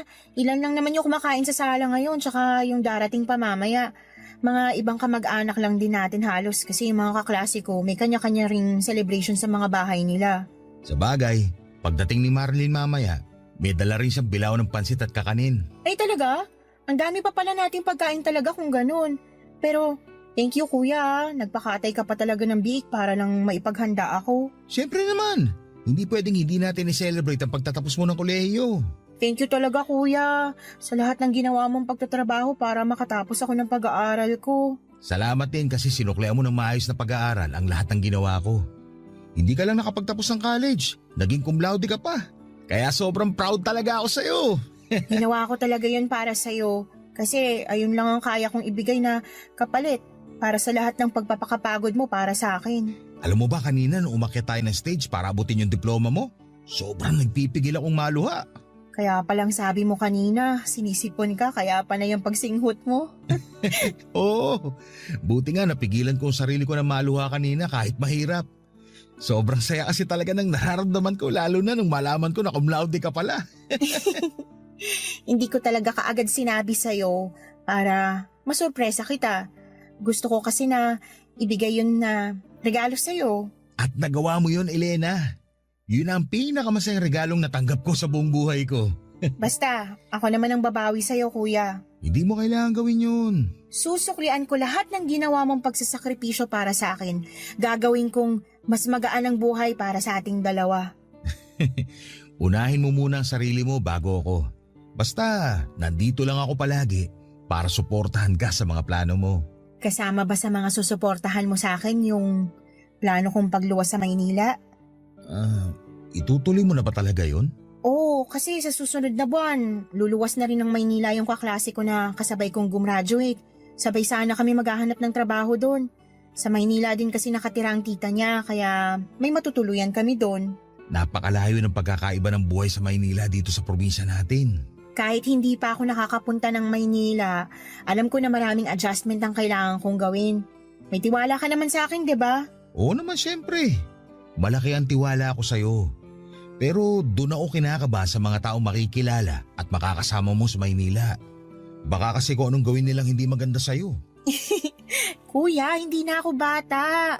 College graduate na nga ako, di ba? Tapos cum laude pa. Masyado kasing malayo ang Maynila. Hindi kita mapoprotektahan sa oras na may mangyaring masama sa'yo. Alam ko kung paano dapat na alagaan at protektahan ang sarili ko. Kaya huwag ka na masyado mag-alala sa akin. Pero kung sakali, may makukuha ka rin namang maayos na trabaho dito sa probinsya natin. Oo, pero sigurado akong maliit lang din ang kikitain ko dito. Yung iba nga, di ba, nahihirapan pang maghanap ng trabaho dito sa atin. At ayoko na mangyari sa akin yun. Isa pa, kuya. Pakiramdam ko kasi, nasa Maynila ang trabaho na magiging daan para maging mas maayos ang buhay natin. Marami akong plano para sa ating dalawa at sa bahay na to. At naniniwala ako na matutupad ko yon sa oras na sa Maynila na ako makahanap ng trabaho. Ay, Sana suportahan mo pa rin ako sa desisyon ko na to. siyempre naman. Mahirap para sa akin na magkalayo tayong dalawa. Pero ayoko naman maging hadlang sa mga pangarap mo. Salamat, kuya. Wala yun. Basta kapag nahirapan ka dun, umuwi ka kagad dito sa atin. Palaging bukas ang bahay na to para sa'yo. Papa Dudut, ayoko sanang sumang-ayon sa gusto ni Elena na sa Maynila siya maghanap ng trabaho. Pero matagal na niya talagang plano yon. Hindi pa ako nakakarating noon ng Maynila pero alam ko kung gaano kagulo sa lugar na yon. Marami na akong kakilala na kamag-anak o kapitbahay namin na lumuwas ng Maynila at nasira lamang ang kanilang mga buhay. Nagkaroon sila ng anak pero walang maayos na pamilya dahil iniwan ng kanilang asawa. Nabaon sa utang at bumalik sa probinsya na naghihirap ang buhay. Hindi naman sa wala akong tiwala sa kapatid ko dahil alam ko kung gaano siya kadiskarte sa buhay at katalino. Hindi naman siya makakapagtapos ng cum laude sa kolehiyo kung hindi siya matalino. Pero wala pa rin akong tiwala sa mga tao sa Maynila na pwede niyang makilala at makasama doon. Ganon pa man, Papa Dudut, ay hindi ko pinigilan ang plano at kagustuhan niya na lumuwas ng Maynila para doon maghanap ng trabaho at makipagsapalaran sa buhay.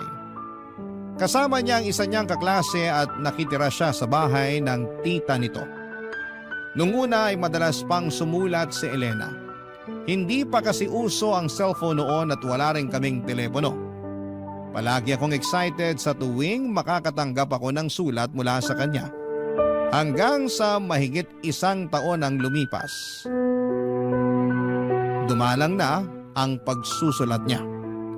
Nababalitaan ko na lang sa kapitbahay namin na may kamag-anak na nakatira malapit sa tinutuluyan ni na Elena na maayos naman ang buhay at trabaho ng kapatid ko. Kaya kahit papaano ay hindi ako nag-aalala sa kalagayan niya, Papa Dudut.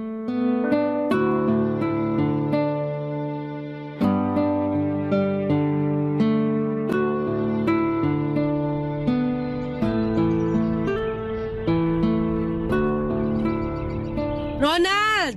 Halika na rito, magtanghalian ka muna. Sige, papunta na ako dyan. Ay, napakainit ng panahon. Oo nga eh. Ito may dala akong face towel. Akin na yung hawak mo kasi mukhang masyado ng basa ng pawis yan. Ay, salamat. Ito, iba talaga ang init ng araw ngayon kumpara nung nakaraang taon. Sinabi mo pa, parang kada taon mas tumitindi talaga ang init ng panahon. Uminom ka muna ng tubig. Oh, Buti malamig tong dinala mong tubig para sa akin. sinadya ko talaga yan. Kasi alam ko na ibang pagod mo ngayon dito sa bukid. Galit na galit kasi talaga yung araw oh. Kahit nga nakapayong ako habang naglalakad kanina papunta rito, pakiramdam ko napakalapit lang ng araw sa nilakaran ko. Oh, eto na ang plato mo na may kanin at binagoong ang baboy. Salamat, Marlene. Mukhang mapaparami ako ng kain niyan kasi binagoong ang baboy pala tong niluto mo ngayon para sa akin. Alam ko kasi na paborito mo yan. At isa pa, Matagal na akong hindi nakakapagluto ng ganyan. Kilala mo na talaga ako ah. Aba, syempre naman kasi mahigit 3 taon na tayong magkarelasyon. Kaya kabisado ko na ang maliliit at malalaking detalye na tungkol sa'yo. Nakakatuwa nga kasi parang kailan lang nung unang beses ako umakyat ng ligaw sa bahay niyo. Naalala ko pa yan, Ronald. Kasi kahit malamig ang gabi noon, napansin ko na walang tigil ang pamumuo ng pawis sa noo at leeg mo. Kinakabahan kasi talaga ako. Dahil kilala nga ang tatay mo sa pagiging masungit at istrikto na forma sa lugar natin. Pero mabait naman si tatay nung nakausap mo na siya, di ba? Mabait naman. Hindi ko lang maiwasan na kabahan sa umpisa. Kasi talagang matalim ang tingin niya sa akin noon. Ano ka ba? Ganun talaga ang mata ni tatay kasi singkit siya. Nagbibiro lang naman ako. Pero alam mo kung ano yung mas nakakakaba? Ano? Nung araw na sasabihin na natin sa mga magulang mo na may relasyon na tayong dalawa. Naalala ko rin yan. Kasi halos maiyak pa nun si nanay. Akala kasi nila magpapakasal na tayong dalawa. Ganun na nga. Pinaliwanag ko naman na malayo pa yun sa plano natin. Dahil gusto ko na hindi magsabay ang responsibilidad ko sa'yo at sa kapatid ko. Ayokong madali ng mga bagay sa buhay ko. Kasi alam ko na pwedeng pati ikaw, mahirapan kapag nagpadalos-dalos ako pagdating sa mga desisyon na ginagawa ko. Pakiramdam ko nga, yan ang dahilan kung paano mo nakuha ang tiwala ni tatay. Kasi alam niyang responsable ka pagdating sa paggawa ng mga desisyon. Mabuti kasi kung ako lang ang mahihirapan. Maapektuhan din kasi yung kapatid ko at yun ang ayokong mangyari. Teka, kumusta na pala si Elena? Baka maayos naman siya. Nagpadala na ba ulit siya ng sulat sa'yo? Hindi pa nga eh. Talaga? Oo. Mahigit 1 buwan na rin niyang hindi sinasagot ang mga sulat ko. Pero mukha namang maayos siya sa Maynila. Paano mo nalaman? Nakausap ko rin yung magulang ng kaklase ni Elena na kasama niya nagtatrabaho sa Maynila. May pwesto sila ng tindahan sa bayan. Kaya nagawa kong dumaan para makipagkamustahan sa kanila. Ano namang sabi nila tungkol sa kapatid mo? Regular na raw sa trabaho ang kapatid ko at talaga raw napakasipag. Kaya daw siguro hindi nakakasagot sa mga sulat ko dahil busy sa trabaho niya. Naku, baka nga masyado siyang busy sa trabaho kaya hindi na siya makagawa ng sulat sa'yo. Pero alam mo, nag-aalala pa rin ako. Hindi kasi ako sanay na matagal kami nagkakalayo na dalawa. Kinakabahan ako na baka may nangyari na hindi maganda sa kanya. Matalino at madiskarte ang kapatid mo. Sigurado ako na walang mangyayaring masama sa kanya. Isa pa, nasa tamang edad na rin siya kaya sa tingin ko tapos na ang responsibilidad mo sa kanya. Yun na lang din ang iniisip ko. Kilala ko naman siya at alam ko na ginagawa niyang lahat para mas mapabuti ang buhay niya. Pero tama ka sa sinabi mo, Marlene. Naisip ko rin tuloy na baka oras na para buhay naman nating dalawa ang simulan nating ayusin. Papadudot, naisip ko noon na tama si Marlene. Tapos na rin naman ang responsibilidad ko para kay Elena kaya oras na para sarili ko naman ang asikasuhin at intindihin ko. Kaya naman pagkalipas ng ilang buwan ay nagplano na kaming magpakasal ni Marlene. Pinadalhan ko rin ang sulat si Elena para imbitahan siya sa araw ng kasal namin. Sumagot naman siya sa sulat pero sinabi niya na hindi siya makakauwi dahil busy siya sa trabaho niya. Magpapadala na lang daw siya ng regalo para sa kasal namin ni Marlene. Sa totoo lang ay medyo nalungkot ako noon. Kahit pa nga nagpadala ng pera at regalo ang kapatid ko para sa amin ni Marlene ay iba pa rin yung nandun siya sa mismong araw ng kasal namin. Pero iniisip ko na baka nasa mabuti siyang kalagayan at maayos ang buhay niya. Masaya na ako para sa kanya, Papa Dudut, at alam ko na masaya din siya sa buhay niya, Papa Dudut. Kung anong buhay na meron siya. Samantalang ako naman ay masaya ako sa buhay na kasama ko ang babaeng pinakamamahal ko, Papa Dudut. Barangay Love Stories. Barangay Love Stories. Papa Dudut, tinuon ko na lamang ang atensyon ko sa pag-aasikaso sa pamilya ko. Nang mauso ang cellphone ay nakakausap ko na rin sa text o saglit na tawag si Elena, pero sobrang bihira talaga. Hanggang sa makasanayan ko na lang na hindi na siya masyadong kinukulit. Lalo na mag-focus na ako sa sariling pamilya ko. Sila na ang naging buhay ko noon, lalo na nang mabigyan ako ni Marlene ng 2 anak. Ginawa ko, Papa Dudut, ang lahat para maging responsableng padre de pamilya. Ang nasa isip ko noon ay kung nagawa kong itaguyod ng mag-isa at mapagtapos ng kolehiyo ang kapatid kong si Elena, ay kaya ko rin gawin yon sa mga anak ko. Hindi madali dahil habang tumatagal ay tumataas ang lahat ng presyo ng mga bilihin at mga gastusin. Pero wala akong hindi kakayanin para sa pamilya ko. Ilang taon nga ang lumipas na balitaan ko na lamang na umuwi ang kapatid ko pero hindi sa bahay namin, kundi sa isang bahay sa bayan na hindi ko alam na nabili na pala niya noon, Papa Dudut.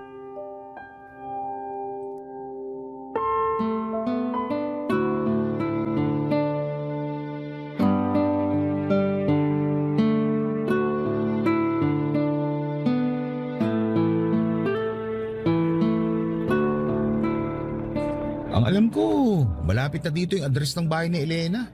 Medyo nakakaligaw sa lugar na to, no? Oo nga eh.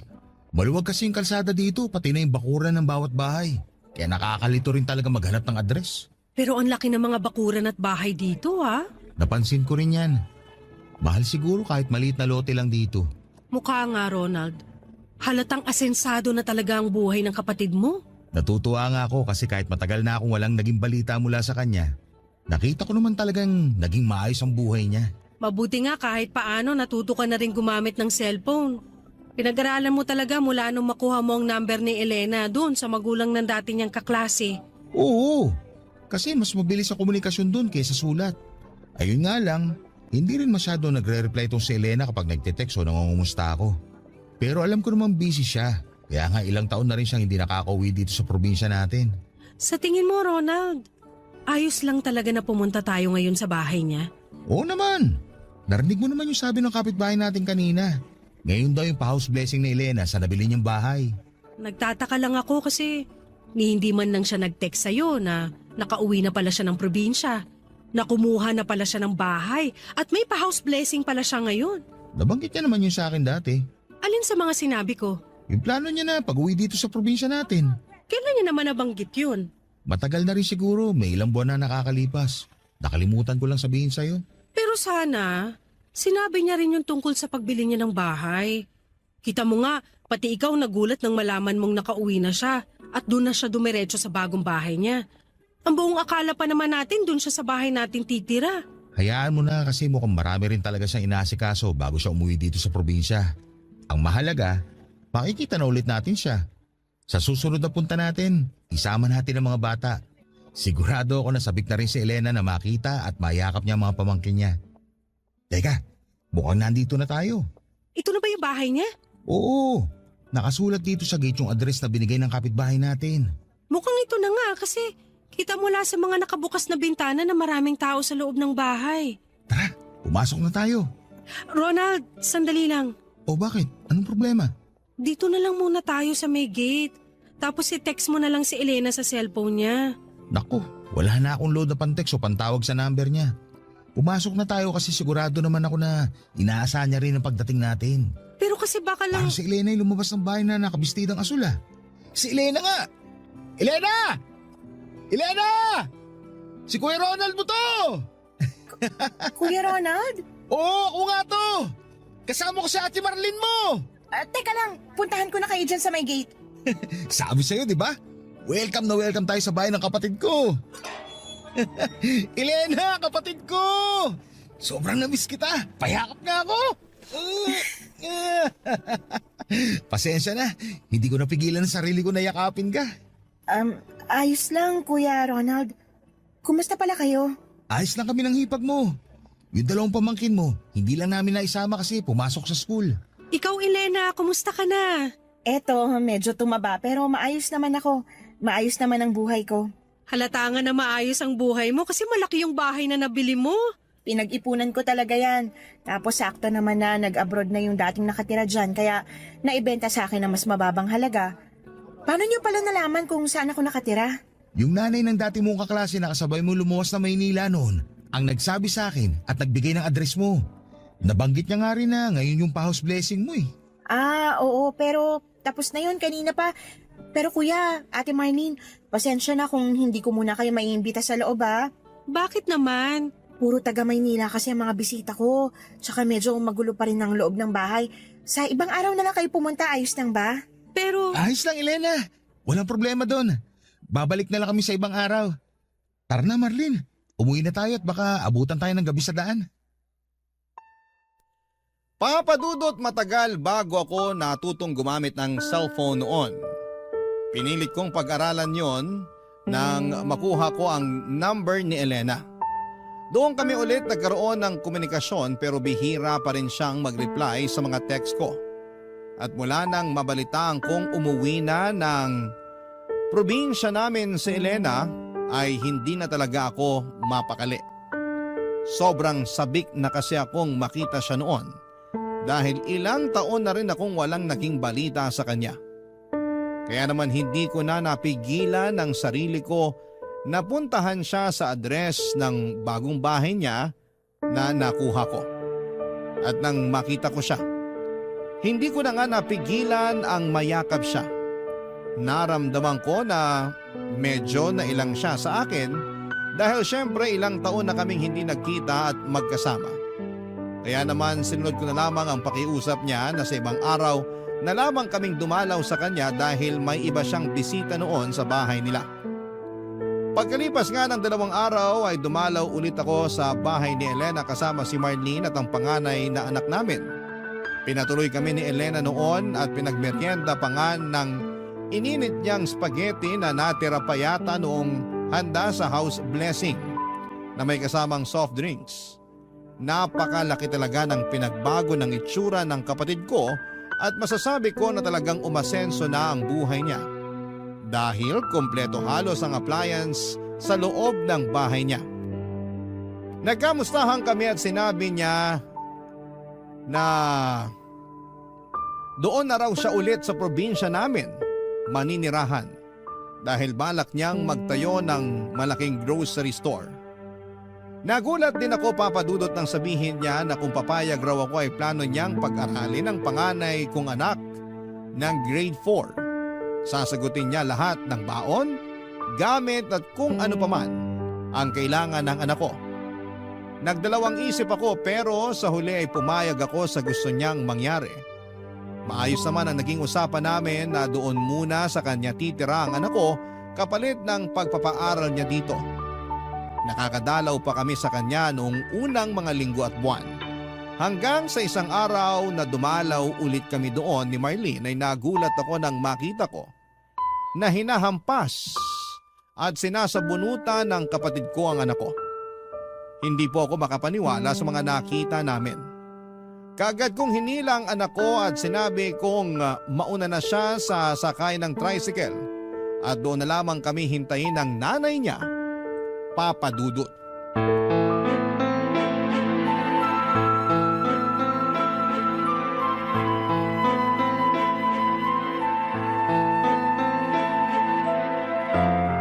Sabi ko naman sa'yo, Kuya Ronald, dinidisiplina ko lang yung anak nyo ni Ate Marlene. Anong dinidisiplina? Halos mabugbog mo ng anak namin. Hindi ko siya binubugbog. Bakit ba kasi nagawa mo yun sa bata? Dahil tatanga-tanga yung anak nyo pagdating sa paglalaba. Hindi na naman niya naihiwala yung pulang damit ko sa mga puti, kaya, ayan, humawa na ang kulay. Hindi mo naman kailangang bugbugin ang anak namin. Hindi ko nga siya binubugbog, Kuya. ano yung nakita namin, Elena? Yung pagsabunot mo sa buhok niya at ilang beses na paghampas sa braso at likod niya. Ang hirap sa inyo, masyado nyo binibaby ang mga anak nyo kaya lumalaking matigas ang ulo at saka walang alam sa buhay. Kita mo nga yung panganay niyong lalaki, ni hindi marunong maglaban ng maayos.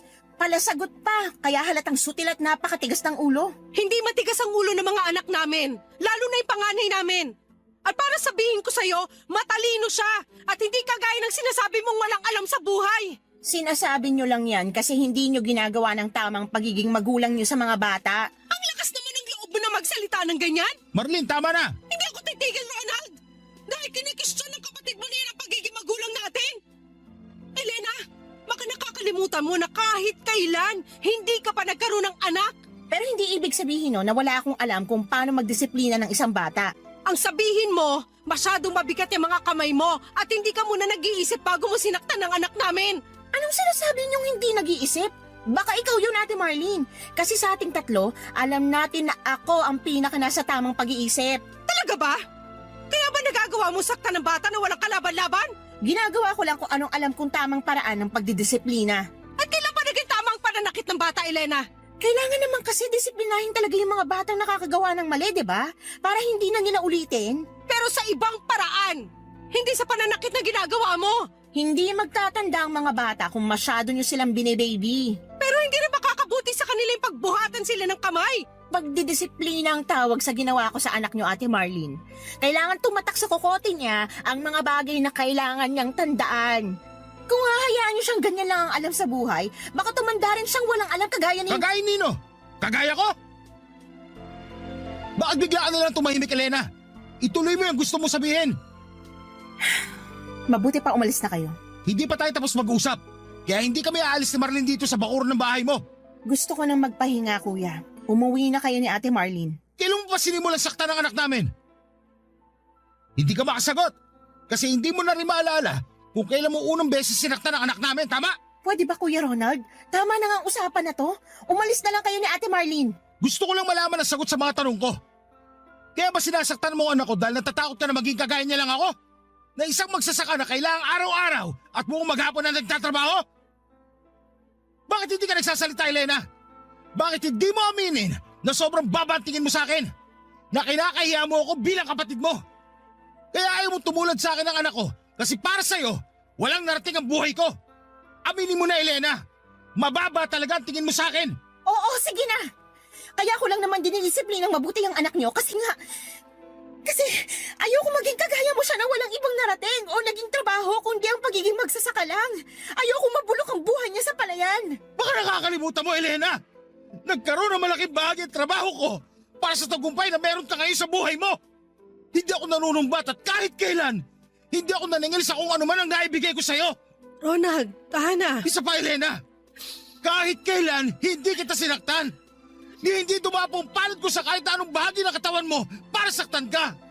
Tapos, makikita na lang namin ni Marlene kung paano saktan ang panganay na anak namin. Alam mo, tama nga sila.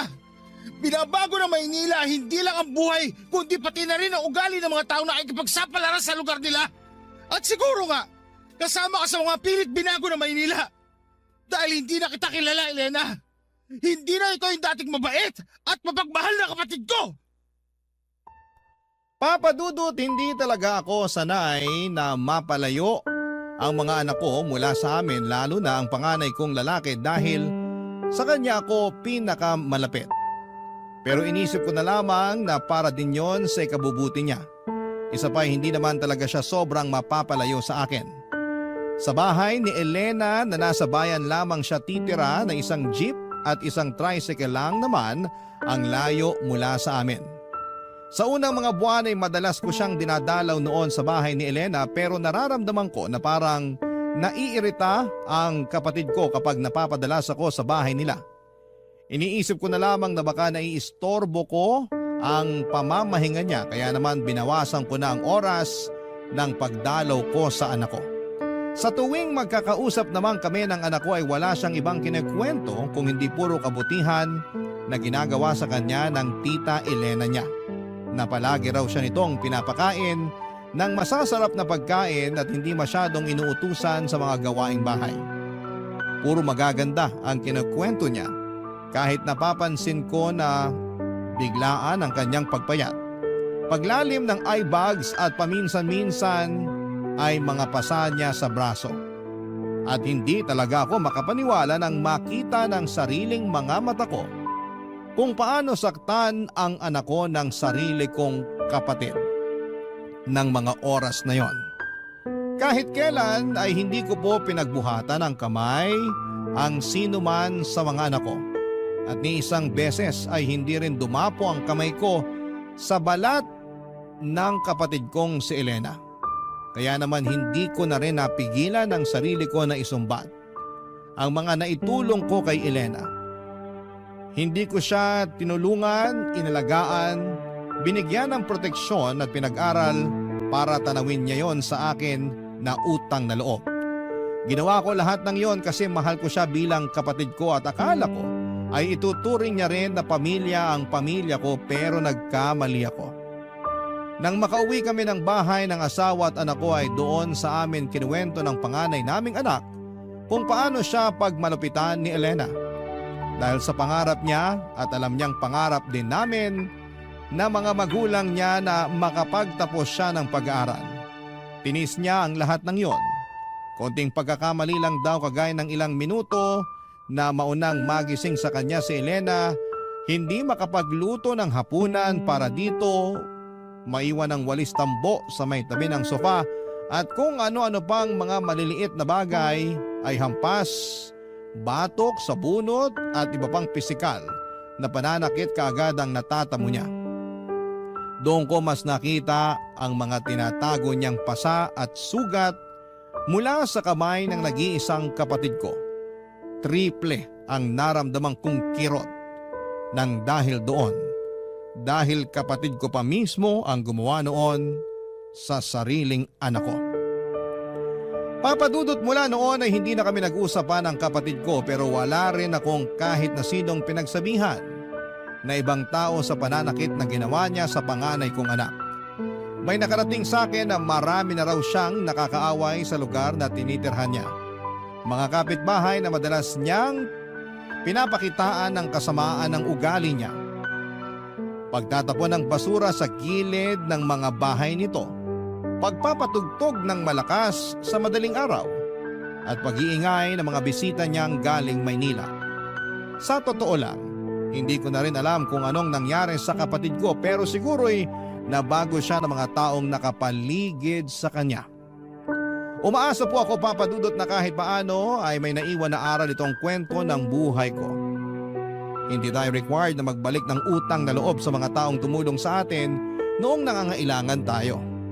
Pero wala ring masama kung paminsan-minsan ay magbabalik na raw tayo at tumulong sa mga taong naging tulay para sa tagumpay ng ating buhay na tinatamasa. Hanggang sa muli ako ang inyong kapuso at kabarangay forever, Ronald.